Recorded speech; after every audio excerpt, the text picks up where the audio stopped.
All right. So injury update here for you guys. Curtis Samuel will be limited today. Terrell Bernard limited as well. And then Amari Cooper is dealing with a wrist and taking it one day at a time here. So with that, I'll turn over to your questions. Is Amari practicing or No, he won't practice today. Yep. Did that happen in the game? Yeah. Yep.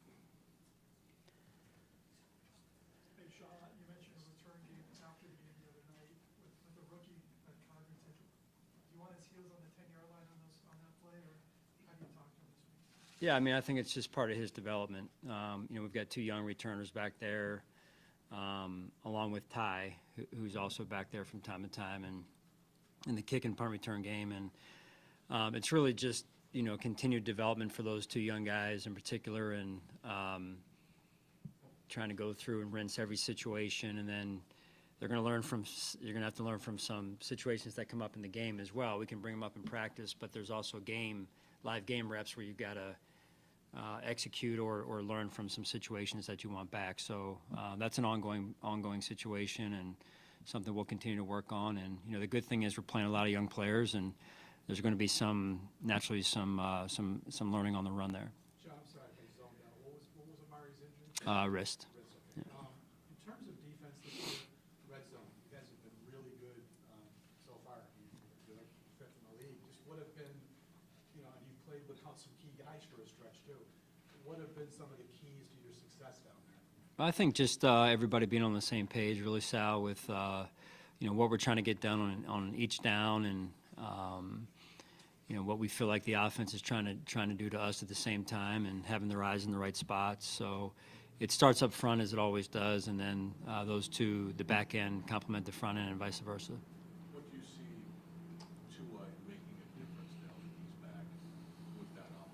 Yeah, I think they're back to being that offense that we know, and so explosive, so dynamic, so potent in what they do and how they do things. I think Coach McDaniel does a great job of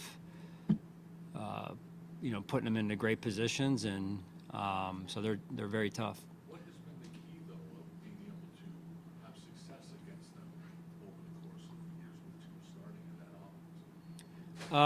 I think just overall, holistically, I think playing good complementary football certainly helps, keeping their offense off the field. But overall, just doing what we can to win it, to win each play one down at a time, really. Sean, the sales question, specifically the run D near the goal line, one of the best in the league. I think you guys allowed 2 touchdowns on 11 carries, 3. Bless you. Yeah, sorry. What's been unique about that goal line run D this year that's made it so successful? Yeah, I think just pad level more than anything. When you're talking about playing well up front, it starts with pad level. The guys are doing a good job of learning how to play with their hands more and more each week, and that's a technique thing as well and philosophical thing for us. So they've done a really good job with that and have taken a lot of ownership of that. When you say pad level, you mean getting low, actually. Yes, yeah, knee bend, pad level. You have a guy like Greg Rousseau, who's 7 feet 8 or whatever it is. He's been one of the keys for this. For him to be able to get low the way you need him to, how impressive is it? Yeah, it's very impressive. Those, the taller guys, one is Greg, as you mentioned. It's a challenge for them to get to the position of having their eyes under the opponent's eyes to create the proper leverage that they need. And so, Greg, I know Greg being one of the guys it's something he works hard on, and along with some of the other taller players that we have as well. Sean, is Bond here and practicing today? Yes, yeah. On the change in the CBA where he was able to be here on the facility some halfway through his suspension, how did you see that play out? Like, is that helpful? What is that kind of like? I think it is. I mean, we won't really know. This is our first time going through that, so we won't really know. But I would say from what I've seen over the last couple of weeks, it gives the player a chance to, number one, from a mental health standpoint, be back around his teammates. And then number two, from a physical health standpoint, do what he can to get himself ramped up a little bit as he comes off the suspension. Sean, besides his work ethic and habits that you mentioned before. I'm sorry, who? What? Besides work habits Yeah. and work ethic and Yeah. habits, what makes Khalil Shakir such an efficient receiver? When you look at his catch percentages, they're off the charts. Now, 2 seasons. What does he do that makes that possible? Well, I think he just really embraces the growth mindset day to day of I want to get better. Here's what I'm focused in on. This is my level of preparation and trying to make sure that I'm doing my 111th. And he takes a lot of pride in that. And, I just think that you've watched him over the years come into his own and not feeling like he has to be somebody else, but really just be himself and the best version of him. Sean, you talk often about winning the line of scrimmage. How would you assess where the offensive line is midway through the season, collectively as a group? Yeah, I think they're doing a really good job, Jay. I really do. I think we've got 5 guys up there that are all reading the same book, week to week, play to play, and that's important. The communication that takes place on the practice field, in the meeting room with Coach Cromer and Coach Gund and Millie in there as well. It's there's really one voice, but it's a consistent message across the board, which is important. John, it looks like Dorian has obviously taken a step from year 1 to year 2, but is he still battling some inconsistency at times? There's he makes flashy plays, but then he kind of gets lost sometimes. Is that his biggest problem at this point? I think I have my own inconsistencies, so. So do I. Yeah. So no, it's a young player in year 2 of his development, and there's a lot that goes into playing the linebacker position and playing it well. And I think we all have seen those flashes of what he's capable of, but then like anything else, Khalil, Dorian, myself. there's still things to work on, and Dorian's focused in on those things as we move week to week here. Sean, what do you do during the week to try to nip these penalties and the magnitude of them in the bud? Well, you've got to be intentional about it. So it's, it starts with truth and awareness of, you can't do this, and the standard, the expectation. And then two is we're intentional about it, going out on the practice field. I'm one referee out there, right? And it's hard to see everything. And we had officials here through the spring and through training camp, multiple sets, and it was great to have them. But, they all have their other jobs they're doing now, and so I'm the only referee out there and can't see everything. So, the staff has to do a really good job in the film review, if not on the field as well, but also in the film review after practice of not just looking at scheme and fundamentals, but also, where are we with pre-snap and where are we with some of the techniques as it relates to the penalties that we've gotten. Have you seen some commonality? 2 of the last 3 games, I believe, double-digit penalties. Have you seen some of the same patterns, or has it kind of been different stories for different games? No, I think there's been some overlapping areas that, when you play aggressively, number one, you're going to get some penalties. That said, some of the overlapping ones, some of the overlapping people, some of the overlapping types of fouls, we got to get those out of our game. Sean, how is Madelon's rehab going? Can you give us a little bit of an update there? And is there still a hope that he could return at some point this year? Yeah, there is, Josh. I don't know a lot of the detail. I just kind of know a big picture view of Matt. He's moving in the right direction. I see him every day.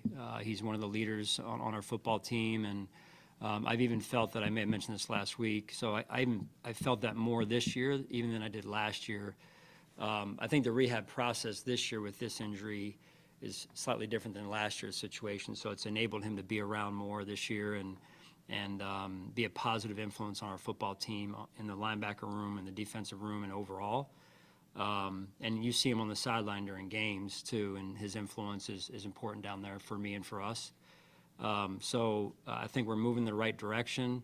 Any more detail on that I couldn't give you right now. Sean, you're one of 8 teams that have a 4-game edge through week 8 since Sweet on your division. Do you find that unusual in the age of parity, and what's it say about maybe the AFC East or what the Bills are doing? I don't worry about it really. I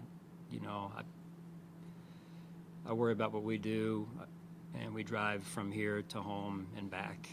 You guys know the drill, but that's good. That's what's kind of good too, is I don't really know who's doing well and who's not, other than just things that we need to work on and things we can get better at. Sean, there was some hidden yardage in special teams in the game Sunday. Yep. One goes out of bounds to the 9. I think you guys drew 2 penalties on the other end as well. Can you just kind of talk about that unit when maybe you went 31-10, not a lot of talk about that happening and how that impacts the game? Yeah, I thought there were a couple big plays. Appreciate you bringing that up, Sal. It's those guys, they go kind of under the radar quite a bit with their play, and we talked about some of the decision making we have to improve on week to week as we move forward. But the core of what we're doing, I'm really liking, and I think Coach Smiley, Coach Harkey have done a really good job of taking our players and the roster and finding the right pieces for those players, or the right positions for those players, because they're somewhat all different, right? Other than the kicker and the punter and the long snapper, there's kind of moving chess pieces around week to week to see what guys are good at and using them in the areas that they're strongest in. And I think that's important in finding your rhythm as a special teams group, and they've done a good job with that. And the players are starting to really, I think, develop an identity on special teams, which takes some time as well when you've got some new players. And on that note, sorry, Joe Andreessen had a big hit on a kickoff. A guy like that who doesn't play a lot gets an opportunity. What does that do for him and for that unit? Yeah, well, it helps build trust, really. I mean, just when you handle special teams the right way, and let's face it, all these guys are used to being a big fish in a small pond, most all of them.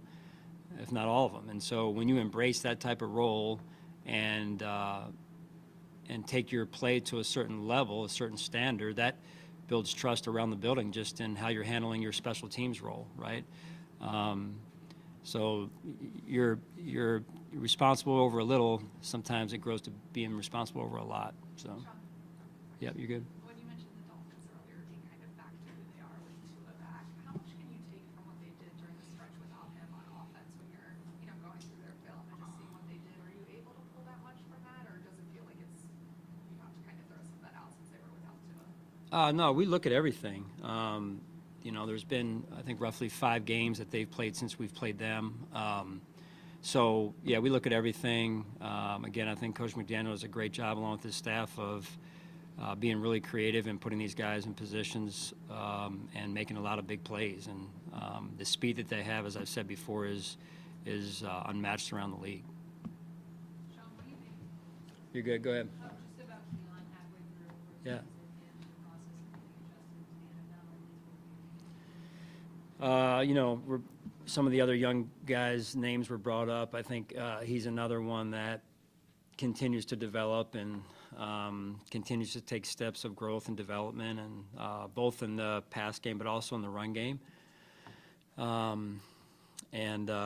Real pleased with what he did last week, and just the awareness of knowing that there's more work to be done. I think we'll continue to see more and more of his best game going forward here.